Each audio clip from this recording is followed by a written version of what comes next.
గులాబీ పార్టీ అధికారంలో ఉన్నప్పుడు అటు పార్టీలో ఇటు ప్రభుత్వంలో నెంబర్ 2గా కేటీఆర్ చక్రం తిప్పారు. నెక్స్ట్ సీఎంగా పార్టీ నేతలు ఆయన్ని ఫోకస్ చేసుకున్నారు. కేసీఆర్ కూడా తన తనయుడికే ప్రాధాన్యత ఇచ్చారు. అప్పుడు మామచాటు అల్లుడిలా ఆయన అప్పగించిన బాధ్యతలు నిర్వర్తించుకుంటూ వచ్చిన హరీష్ రావు ఇప్పుడు చక్రం తిప్పడం మొదలుపెట్టారా? పార్టీపై గ్రిప్ కోసం స్పీడ్ పెంచుతున్నారా? వ్యూహాత్మకంగా అడుగులు వేస్తూ పార్టీలో కేటీఆర్ కి చెక్ పెడుతున్నారా? ఇటీవలే కాలంలో హరీష్ రావు దూకుడుపై బీఆర్ఎస్ శ్రేణుల్లో వినిపిస్తున్న టాక్ ఏంటి?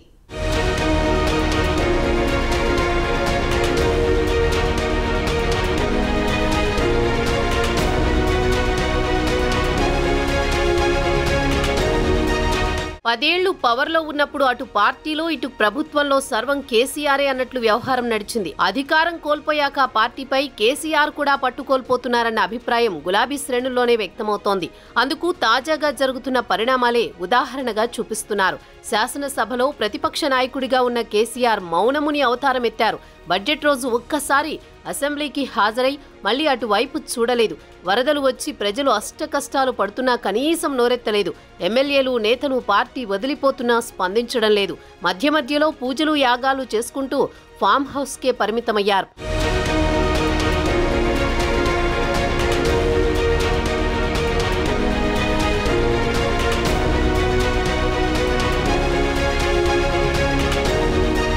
కేసీఆర్ లేని గ్యాప్ పూడుస్తూ హరీష్ రావు అప్రకటిత ప్రతిపక్ష నాయకుడి అవతారమెత్తారు. దూకుడు ప్రదర్శించడంలో గానీ వాగ్ధాటిలో కానీ హరీష్ రావుతో కేటీఆర్ పోటీ పడలేరని బీఆర్ఎస్ నేతలే చెబుతుంటారు. మీడియా సమావేశాలు, మీడియా ప్రతినిధులతో చిట్చాట్, ప్రభుత్వానికి వ్యతిరేకంగా ఎక్స్లో పోస్టులు చేయడం లాంటి వాటి వరకు కేటీఆర్ ఓకే, కానీ వీధి పోరాటాలు అంటే మాత్రం కేటీఆర్తో కాని పని అని గులాబీ క్యాడర్ బహిరంగంగానే చెప్తుంది. ఆ విషయంలో హరీష్ రావుతో కేటీఆర్ పోటీ పడలేరన్నది నిజంగానే వాస్తవం.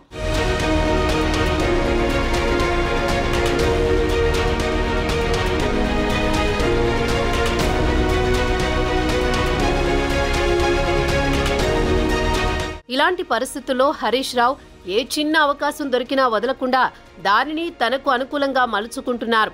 అనుచిత వ్యాఖ్యలు చేసినప్పటికీ ఎమ్మెల్యే కౌశిక్ రెడ్డిని వెనకేస్తూ అరికెపూడి గాంధీని అరెస్ట్ చేయాలని తాజాగా రోడ్డెక్కారు. సైబరాబాద్ సిపి కార్యాలయం ముందు పార్టీ నేతలు ఎమ్మెల్యేలతో ధర్నాకు దిగి అరెస్టు అయ్యారు. కౌశిక్ రెడ్డి ఇంటిపై దాడి కేసులో 40 మందిపై కేసు నమోదు చేశామని సిపి చెప్పినప్పటికీ హరీష్ రావు నిరసనకు దిగి హడావుడి చేశారు. కేసీఆర్ లైమ్ లైట్లో లేకపోవడంతో అప్పట్నుంచి హరీష్ రావు అదే దూకుడు ప్రదర్శిస్తున్నారు.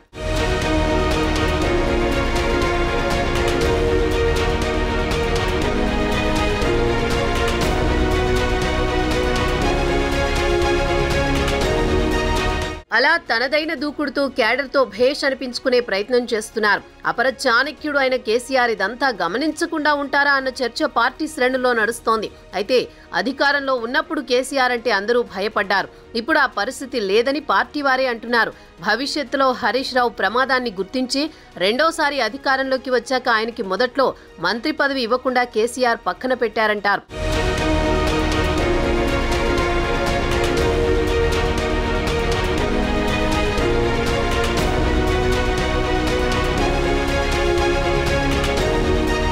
ఈటెల రాజేందర్ మంత్రివర్గం నుంచి బర్తరఫ్ చేశాక హరీష్ రావును కేసీఆర్ దగ్గరికి తీశారు.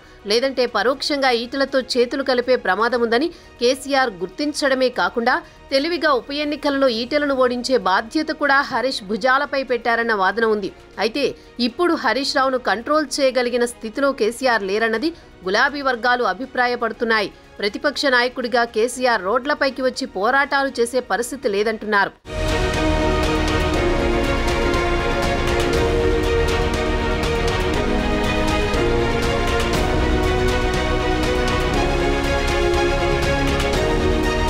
పదేళ్లు సీఎంగా పనిచేసిన ఆయన తిరిగి పోరుబాట పట్టలేరని, ప్రస్తుతం ఉన్న పరిస్థితుల్లో వయసు, ఆరోగ్యం కూడా కేసీఆర్ కు సహకరించవన్న సంగతి హరీష్ రావుకి తెలియని సంగతి కాదంటున్నారు. అటు కేటీఆర్ కు చూస్తే కేసీఆర్ తరహాలో రాజకీయం చేయలేరు, తండ్రి స్టైల్లో దూకుడు ప్రదర్శించలేరన్న టాక్ ఉంది.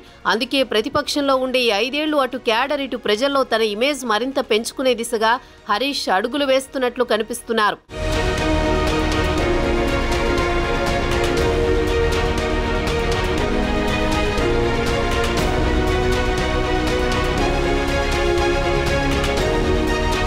టీఆర్ఎస్ అధికారంలో ఉన్న 10 ఏళ్లు అంతకు ముందు ఉద్యమ సమయంలో మీడియా సమావేశాలు పెట్టాలంటే కేసీఆర్ పర్మిషన్ తీసుకోవాల్సి వచ్చేది. మంత్రులు సైతం కేసీఆర్ అంటే భయపడే పరిస్థితులుండేవి. కానీ అధికారం కోల్పోయాక ఆ పరిస్థితి కనబడ్డం లేదు. బావా బామ్మర్దులైన కేటీఆర్, హరీష్ రావుల మధ్య పార్టీలో వారసత్వ పోటీ ఉండడం సహజమే. అయితే వారి మధ్య ఉన్న పోటీని అడ్డం పెట్టుకుని కొందరు ఎమ్మెల్యేలు, మాజీ మంత్రులు సైతం సొంత అజెండా నడిపిస్తున్నారు. తాజాగా నడుస్తున్న కౌశిక్ రెడ్డి ఎపిసోడే అందుకు నిదర్శనం.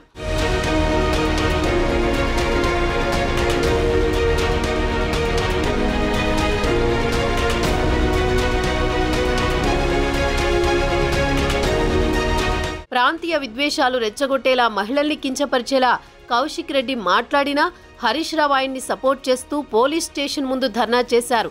దాంతో కౌశిక్ ఎపిసోడ్ వెనుక హరీష్ పాత్రపై లేనిపోని డౌట్లు వ్యక్తమవుతున్నాయి. ఏదైతేనేం కరడుగట్టిన గులాబీ క్యాడర్ మాత్రం హరీష్ దూకుణ్ణి ప్రశంసిస్తోంది.